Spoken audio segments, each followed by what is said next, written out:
Welcome to Gosfield and Shay on Health Law. Hey everybody, welcome to an all-new episode of Gosfield and Shay on Health Law. I'm your host, Mike Leon. Dan here is a healthcare attorney focused on regulatory compliance for physicians, including HIPAA, Medicare, billing, fraud and abuse, and emerging legal issues in electronic health records and artificial intelligence, which is going to be what we're going to be talking about today. But he's known for making complex rules practical and accessible for medical practices. And as I mentioned, in today's episode, we're truly going to dive deep on artificial intelligence in healthcare, starting with what physicians and health systems need to understand about the legal risk and responsibilities associated. So, Dan, good to see you as always. Let's start here at this high level. Artificial intelligence now, it's all the buzz. You turn on TV every day, there's a segment about AI. Now it's being built into a growing number of medical tools. Where is AI actually being used in these physician practices that are happening today? Well, thanks for having me today, Mike. Artificial intelligence is being incorporated into electronic health record software and other similar software. The main uses these days are for charting and documentation. There's also usage in coding and billing software.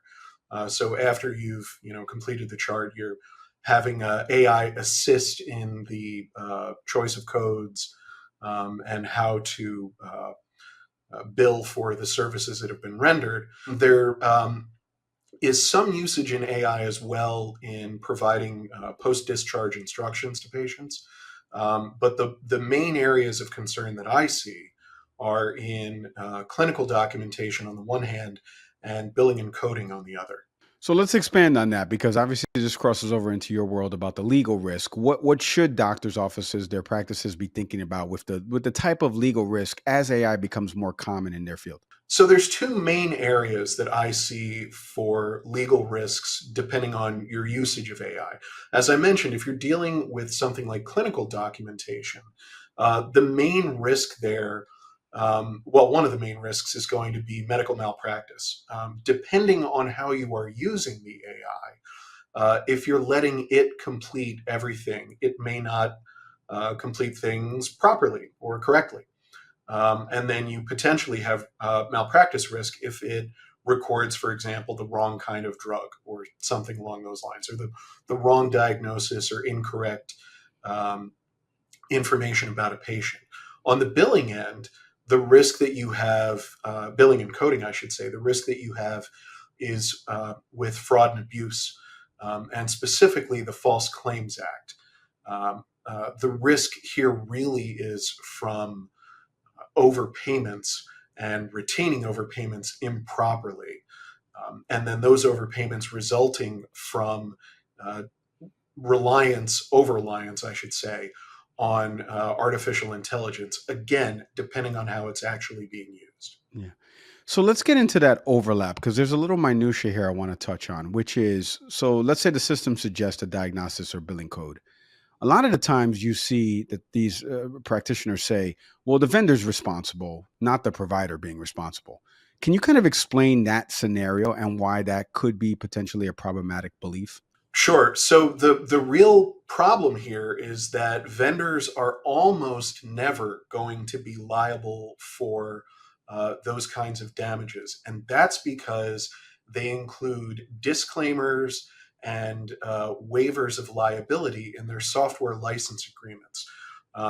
It's pretty easy to spot these, even if you're just scanning through these documents, and even if you don't have a legal background, because they're almost always written in all caps, bold-faced text, and they basically stand for the proposition that if a patient is injured as a result of using the software, the vendor is disclaiming all liability outside of whatever you may have paid for the software itself. In other words, you can't stick them with the bill if a patient is malpracticed because the software did something wrong, nor can you stick them with the bill if you end up having to pay the government back for filing false claims because the software screwed up. The best that you'll be able to do is say, hey, your software didn't work. Give me back the price that I paid for it, basically. So then let me ask you, because some of these tools can also, let's say, for lack of a better term, hallucinate and add some client details that weren't documented, or like you said, they could apply the wrong codes. What are some of the consequences if some of these things end up in patient records? So obviously, the risks that you're dealing with here, again, you're tying back to medical malpractice primarily and false claims liability. To sort of put this in context, imagine for a second that your AI is doing clinical documentation for you, completing charts, maybe recording notes, and let's say it records something wrong. You may not have checked that chart as a clinician yourself. You may have just assumed that it recorded things correctly. And then you're out of town for a week and one of your colleagues is covering for you, checking up on your desktop, as it were. A patient calls up, says, I have this problem. Your colleague, who hasn't dealt with this patient before, goes into the records, sees what the AI put down, and prescribes accordingly, or selects a plan of care that is reasonable for what the AI recorded, but is unreasonable for what was actually wrong with the patient. And now you've got medical malpractice exposure. That's one problem. Another version of this is where your billing staff is letting the AI do more than perhaps it should, or is deferring too much to the AI in terms of whatever suggestions it may be making about what codes to bill based on the information in the chart. And they submit codes, and the problem would then come up where you keep submitting codes that are getting you paid more money than you actually would have been entitled to if the AI had functioned properly. Well, now you've got to make sure that you return that money to the government within 60 days of figuring out the problem, or else it will convert to a false claim. And the False Claims Act includes separate damages, statutory damages that are over $25,000 per claim, plus triple the amount of the claim itself. So you could be facing major repayments to the government if the AI does something wrong and hallucinates. Yeah. So then the recommendation is always have that manual QC check, I'm assuming. Absolutely. I would use AI in an advisory capacity. I wouldn't let the AI run automatically and figure, you flip a switch and everything's good. I would always put the clinician's judgment above that of the software. And the same thing for coding and billing. I would put an experienced coder's judgment above that of the AI. The AI is meant to be a tool. It's meant to be a support. It's not meant to do your job for you. So Dan, most of these AI software tools, they come with these pre-written, you see these software contracts that they come with. What would be your recommendation to providers to pay attention to when they're reviewing the liability or even the licensing terms, accountability for errors, all of the minutia details that they're probably going to skip? What would be your recommendation for them to not skip that stuff? Well, the first thing that I would say is please don't try and self-medicate, as it were. Have a lawyer help you by reviewing your software license agreements for you. I joke around. My grandfather was a physician, and we used to joke around that law school was the fallback position. I know that some doctors do believe this, um, but really, physicians aren't the ones who should be reading license agreements without the help of a lawyer. It's good to know what's in the document, but you're not going to catch everything.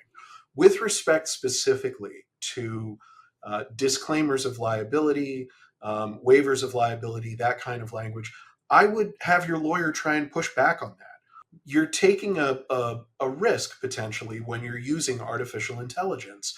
And the more that gets integrated into software suites, especially on the clinical side, but also on the billing and coding side, the more risks you're taking on. So I think it's fair to demand that the software vendors stand good for their products. Towards that end, I would want, ideally, I would ask for indemnification language where the software vendor is saying, we promise that if anything goes wrong with this software, that we will cover the costs for it. At the very least, I would want that for something like coding and billing AI. But also, if you can get it for clinical documentation, even though the cost of medical malpractice cases can be extremely high. If the software vendor is really confident in their product, maybe they should be standing good for this, and maybe they should be willing to pony up if something goes wrong. Dan, I want to go back to something you said about sometimes the over reliance of some of these offices on these AI tools. If that as almost as if they can run on their own. We talked about why the manual QC part is important, but why is it also important for the doctors themselves to stay so involved and really monitor how the technology is being used? Sometimes they just oversee a little bit of it and then they kind of go away and they trust their staff. How would you recommend to them why it's important to stay involved in that process? So, one of the things that you really have to think about is how the AI is being used. Um, I don't expect that a lot of physicians are going to be comfortable dictating notes and then having the AI come up with a diagnosis. I don't think anyone is actually using it that way right now. Obviously, that would be a risk, though. Where things may be potentially more problematic is where the AI is, for example, creating a more fulsome note than what you may have dictated based on what you did. And if it's doing that, then you probably want to at least give it a once over to make sure that it accurately captured what it is that you originally wanted to record. Yeah. You're probably also going to want to engage in periodic billing audits that will specifically take a look at what is the AI doing, in addition to just general attempts at billing compliance to make sure that you're coding effectively. But the same way that you would periodically do a chart review, you may even want to be more vigilant about that when you're introducing AI into the mix, because it's another tool that is recording information. So you want to make sure that what it's recording is accurate. So, Dan, let me ask you as we land the plane on this episode, regulators are going to start shaping new rules around AI in healthcare. What kind of policies or even enforcement trends should practices start paying attention to, in your estimation? So this is actually kind of a difficult question to answer, and that's because the realm of AI, and particularly its integration into healthcare, is an incredibly dynamic area. It is changing constantly. I saw an article that the AMA published just the other day that I believe said that since 2023, and this article was published in, I believe, February of 2025, usage of artificial intelligence by physician practices has increased something like 78% just in those 2 years. So the area is moving very quickly. The regulators are a little bit slower to respond, but I would say keep paying attention to what it is that they're going to be requiring. We still have certain bedrock principles that you need to pay attention to. HIPAA compliance and fraud and abuse compliance, chief among them.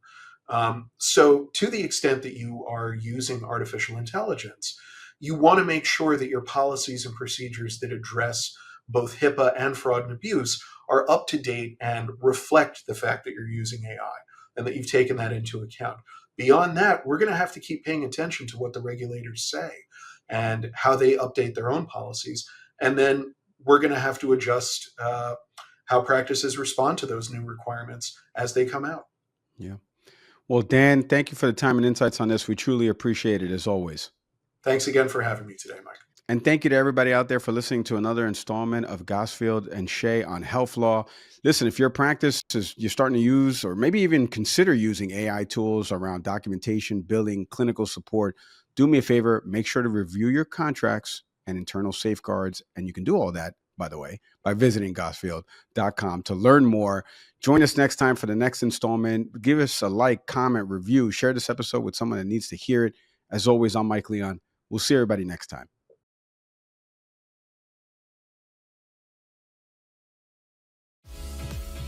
Thanks for watching. Be sure to hit that like and subscribe button and leave us a review in the comments.